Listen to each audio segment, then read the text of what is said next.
Welcome back to Intro to Physical Anthropology. I'm your instructor, David Leitner, and today we're going to talk about, it's going to be the first of 3 videos on Darwin and natural selection. Today we're going to focus on what people thought before Darwin and kind of how thinking on the question of evolution changed over the course of 1,000 years or so.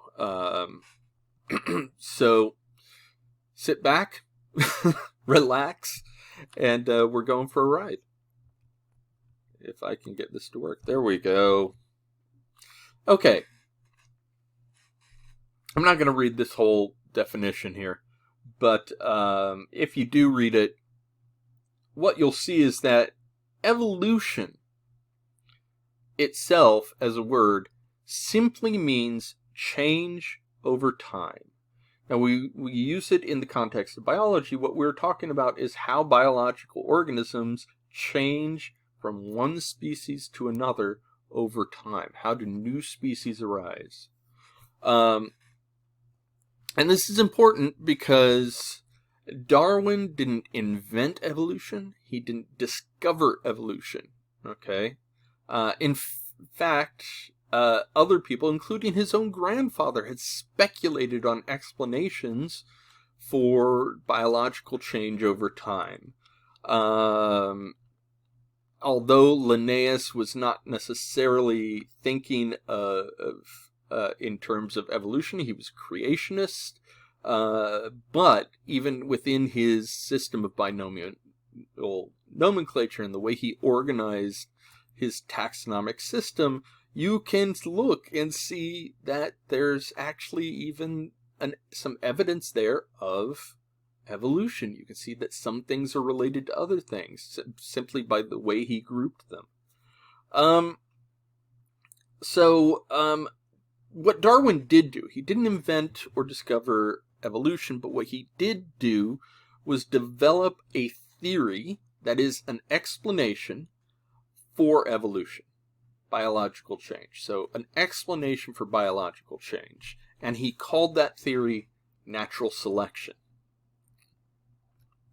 So that's the mechanism by which biological change occurs.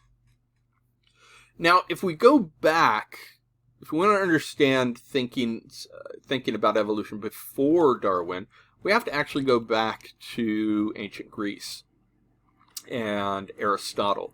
A lot of medieval thinking about, of course they're cleaning the streets right now.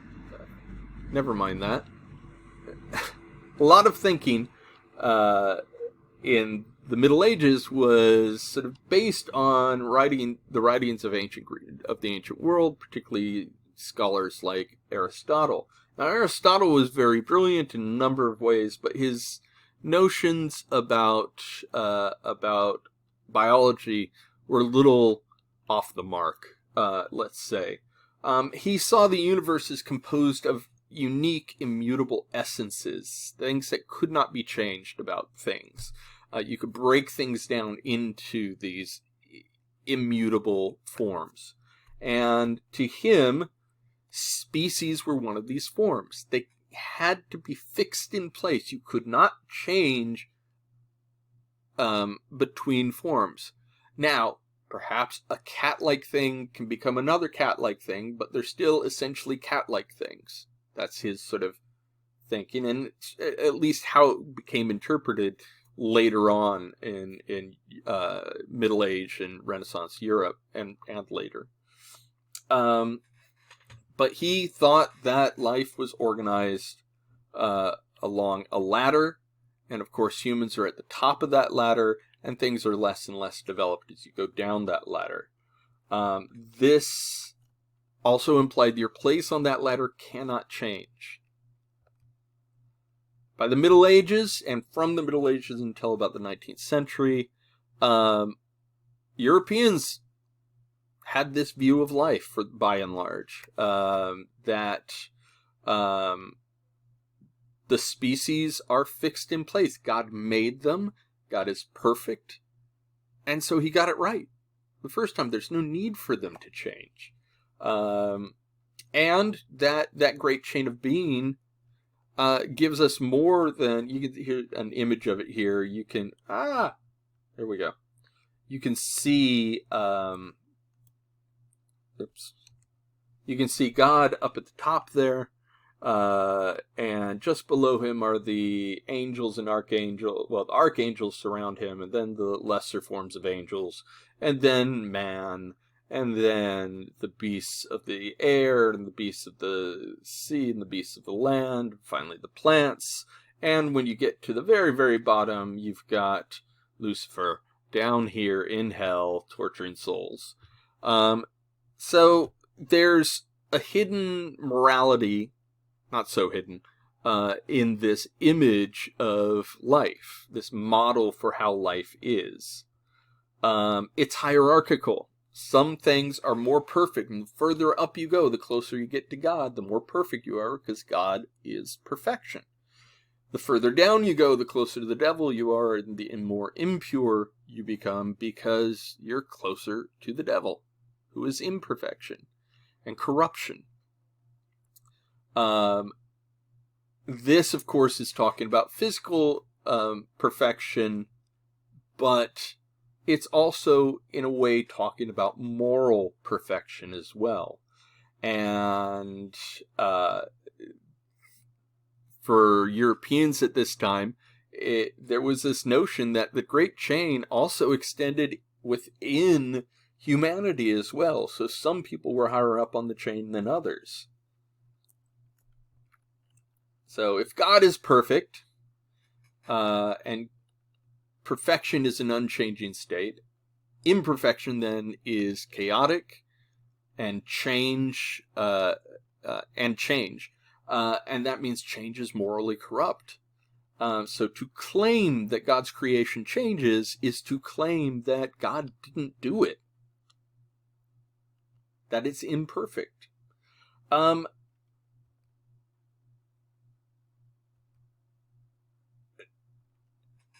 And so this great chain of being isn't just a reflection of how people thought about the physical world, the biological world. It's how they thought about society as well, in terms of morality and purity and people's place within it.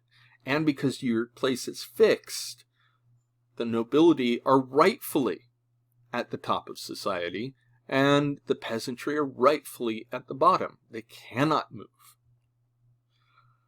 Now, in the midst of this, though, there's a lot of change going on. Some of this change is taking place in England in the sort of late Elizabethan era. And this guy, Francis Bacon, sometimes called the father of experimental philosophy. Philosophy was the fancy name for science back then. Didn't mean what we mean by it today. And he wrote this book called the Novum Organum. And the Novum Organum translates as the new method or the new instrument. And in it, he was saying, okay, look, up till now, the whole point of philosophy is to understand God and understand the meaning of life and God. That's the ultimate goal. And we have been approaching it by looking at the Bible and trying to find the Bible out in the world. But wouldn't it be just as valid, if God's creation is a reflection of God, for us to look at creation and then compare it to the Bible? So go out, put what you see in the world first ahead of the Bible, and then go back and try to interpret it. Okay? So that simple thing, he's just sort of switching the priorities there. He was a creationist. He was not, he was not an atheist. He was not a religious rebel in any sense of the term. But he just had this thought that, couldn't we know God better if we flip this? Well, that becomes the basis of science in centuries to come. In fact, actually, his ideas informed the formation of the Royal Society of Great Britain, which is the sort of chief scientific body in the UK. Um, of course, this is a problem, because once you start looking out there at the world, you start to discover that it doesn't look at all like a great chain of being. There are lots of exceptions. Along with this, there's other people, sort of, as they look out in the world, they start seeing things that, hey, wait a second, this doesn't look like the way it is in the Bible, or the way people tell me it should be. Throughout the European Renaissance, you have this explosion in people looking out at the world. Breakthroughs in anatomy come into play. Exploration, the rediscovery of ancient Greek and Roman philosophy through the preservation efforts of the Islamic world, by the way. Actually, the discovery of modern science also has its roots in Islam. Islamic scholars from the 7th or 8th century into the 17th century are a major influence on European science. We don't tell this story, though. We don't tell it very often. I don't have time to get into it now, but it's fascinating. Absolutely fascinating. Europe was a uncultured, ignorant backwater during this time. This is when it starts to change. Now people are looking at their own backyards, and they're seeing things like fossils and patterns in the geology that just don't make sense. Like, how do you make sense of something like this when you dig up this thing that looks like it has one giant eye and is enormous, 20 feet or more standing on its legs there. Maybe 15, 20 feet. I don't know how big elephants are. But I just gave it away. So they have to start interpreting things. Maybe mythological creatures that have nothing to do with Christianity were true. Maybe it's a cyclops. Well, no, we know today that's not a cyclops, that's an elephant. And it wasn't long before they started seeing elephants because they were going to Africa and to Asia. But what's an elephant doing in Europe if there are no elephants now? If God made everything perfect and change is imperfection, how did this change occur? Why are there no elephants here? Seashells at the tops of mountains. How did they get there? How could they possibly have gotten there if the world is unchanging?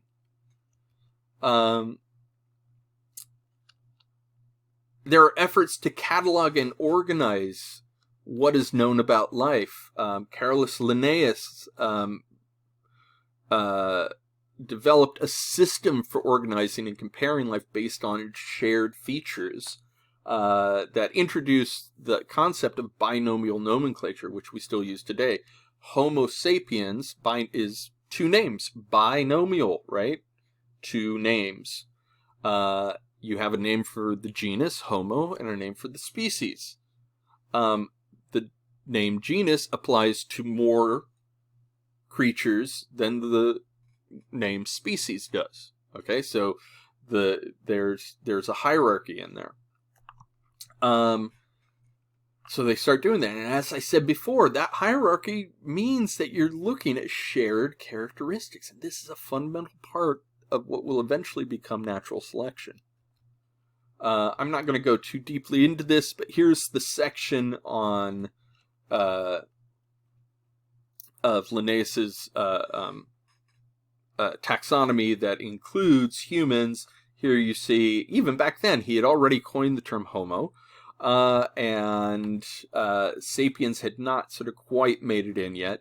But he believed that there were several subspecies, or at the time they would have called them races, that he called Europaeus, Americanus, Asiaticus, and Africanus, right? After the four major continents that they knew.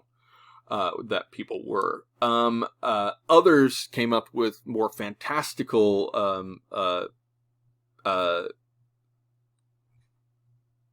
taxonomies of humanity. All of them are false, by the way. This is not a valid biological category. None of those are, and we'll get into that later in the semester. But just so you know, anyways,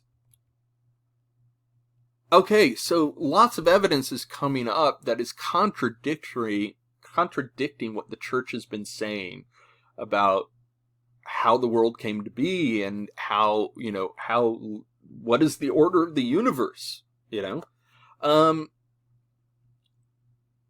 So they had to come up with an explanation. The explanation many people came up with was called catastrophism.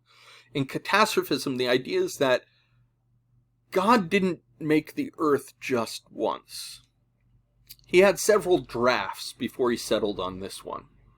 And each time he would wipe them out with a great cataclysm, a great flood.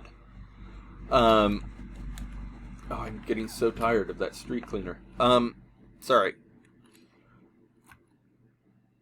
There would be a great flood that would wipe out all of creation and allow him to start over. Well, if you've ever experienced normal floods, one of the things they do is leave a layer of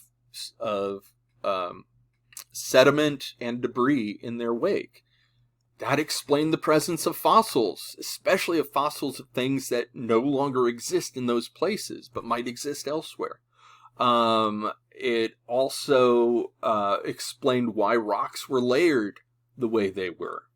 And it was a great explanation for well, how do you get the Grand Canyon if you've got a young Earth? Well, it's very simple. You have a great flood that washed it all away as it drained. That's what happens. That's how it came here. Not everybody bought this, though. By the 1700s, people are starting to think in terms of, well, what if actually biological life itself changes over time? And one of the sort of most notable attempts at this explanation is by Jean-Baptiste Lamarck. Lamarck had this idea that it's the theory of acquired characteristics. So from generation to generation, certain changes to your body that occur during your life can be passed on to your offspring. Okay? So his explanation for the draft is you have short neck drafts that we can tell in the fossil record, and then you have long neck drafts now. How do you get between them? Well, it's because generation after generation had to reach higher and higher into the trees to get to the soft leaves, because the other ones would be stripped out. He had the glimmer of Darwin's theory in there. That is not how natural selection works at all. But this notion that it would be about somehow transmitting traits from generation to generation, and how those traits would change from generation to generation, that would underpin Darwin's eventual epiphany here. In addition, so Darwin, when he's sailing on the Beagle and forming these ideas, he's first getting his inspiration and collecting his data for the theory of natural selection, is reading Lamarck. He's also reading the Uniformitarians, including these guys Hutton and Lyell. Charles Lyell especially. Both of them were opposed to catastrophism. They were of a school of thought called Uniformitarianism, which is not a religion. That's Unitarianism. Uniformitarians believe that the forces at work today, the geological and weathering forces that are at work today, must have been uniform throughout creation, all of time. So the same things happening today, erosion, uplift, volcanism, all of those things have also occurred in the past. And if so, the gradual accumulation of these processes could explain all the major features of geology. That was their thing. It's all uniform. Lyell in particular really kind of founded much of modern geology, and although he never acknowledged the implication that it means that you might not need a creator to explain the origin of everything, he held on. He was a firm believer in his uniformitarianism, and the biggest thing that it pointed to is that for Darwin was, number one, the Earth is much older, much older, and Lyell believed this too, much older than the Bible would tell us. Perhaps, and they were thinking on the scale of millions of years. They weren't ready for billions yet. But the other thing for Darwin, as we'll see in the next video, is that it meant that if geology changes, environments change too. And if environments are changing, does that change the selective pressures on the local population? Does that mean that a trait in one environment, when the environment changes, will no longer be beneficial? That's what we're going to talk about in the next video. So take care of yourself. I'll see you again soon. Bye.